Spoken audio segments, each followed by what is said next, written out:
Pencil का इस्तेमाल तो पूरी दुनिया में होता है, लेकिन क्या आप जानते हैं पेंसिल कहाँ और कैसे बनती है? अगर नहीं तो ये रिपोर्ट आपके लिए है।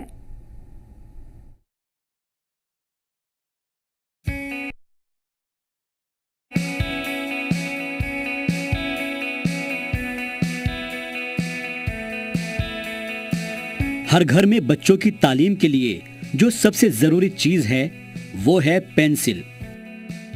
बच्चे पेंसिल से लिखकर ही अपनी तालीम की शुरुआत करते हैं। लेकिन क्या आपको पता है ये पेंसिल कई बड़े ब्रांड्स में आती हैं और ये ब्रांड अपनी पेंसिल को जिस लकड़ी से बनाते हैं वो खास किस्म की लकड़ी कहाँ मिलती है और कैसे पेंसिल बनाई जाती है?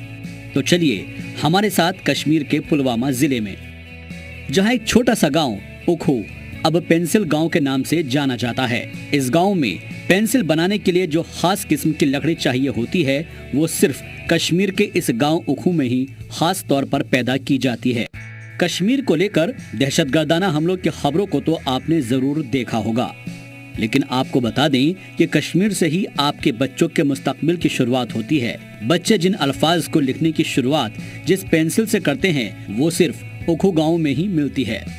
पेंसिल का कच्चा माल तैयार करने वाली फैक्ट्री के मालिक बताते हैं कि नटराज से लेकर अप्सरा और हिंदुस्तान तक जो भी बड़ी कंपनियां पेंसिल बनाकर बेचती हैं, उन सब का कच्चा माल उखू में ही पैदा किया जाता है और फैक्ट्री में तैयार कर मुल्क के हर कोने तक पहुंचाया जाता है।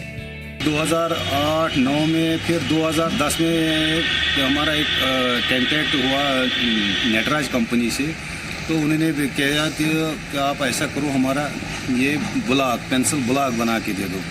तब हमने उनके साथ हमारा हो गया बात, तो फिर हमने क्या किया उस टाइम, फिर हमने और 2 वर्कर लाए, ऑलरेडी 2 और हो गए 5। फिर हम चलते चलते यही 2012 और एंडिंग 13 में उन्होंने बोला थोड़ा अब ये थोड़ा हम और मॉडिफाई करके पेंसिल स्लॉट बना दो। फिर पेंसिल स्लॉट का वो मशीन उन्हें इंट्रोड्यूस करवाई। वो एक्चुअली वो जा रहे थे पहले चाइना बाकी मुल्कों से ला रहे थे ये पेंसिल स्लॉट, फिर वो मशीन लगाई यहाँ पे, तो तब के बाद फिर हमारा 15 वर्कर हो गए। 15 वर्कर करते करते आज के डेट में हमारे पास 200 से 250 तक। पेंसिल फैक्ट्री के मालिक मंजूर अली शाह ने बताया कि नटराज कंपनी के कहने पर उन्होंने 2009 में पेंसिल के कच्चे माल की पैदावार शुरू की थी और उस वक्त उनके कुनबे के लोग सिर्फ पेंसिल के कच्चे माल के काम से जुड़े थे। उसके बाद पेंसिल की मांग धीरे धीरे बढ़ती चली गई और लोग भी इस कच्चे माल की सप्लाई करने लगे, लेकिन उनकी क्वालिटी को सही ना पाकर बड़ी कंपनियों ने उनके माल को लेना बंद कर दिया।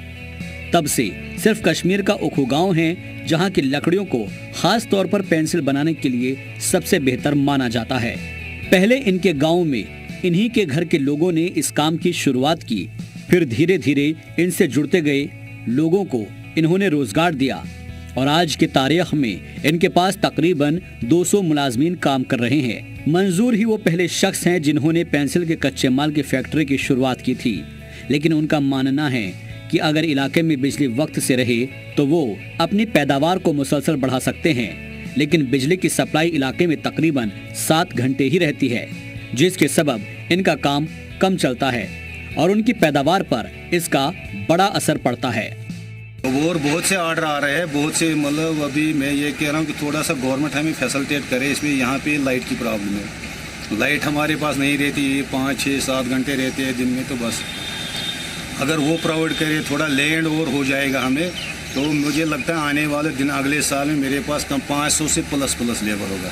शुक्र है ऊपर वाले का, उसने मुझे इतना मतलब ये दे दिया है कि मेरे थ्रू इनका ये चल रहा है, अब रोजी रोटी चल रहा है, मेरा भी चल रहा है और हमारा पूरा परिवार है। अब इसके आज के डेट में मेरा 2 बेटे हैं, इसमें फादर है, ब्रदर है, पूरा परिवार हम इसी में लगे हैं। सोशल मीडिया के जमाने में पेंसिल गांव के नाम से मशहूर उखू आज किसी तारुफ के मोहताज नहीं है, लेकिन बहुत कम लोग ही इस बात से वाकिफ है कि नटराज, अप्सरा या फिर हिंदुस्तान कोई भी कंपनी हो, पेंसिल के कच्चे माल के लिए उसे उखू पर ही मुनहसिर रहना पड़ता है। केसर टीवी के लिए पुलवामा से दाऊद की रिपोर्ट।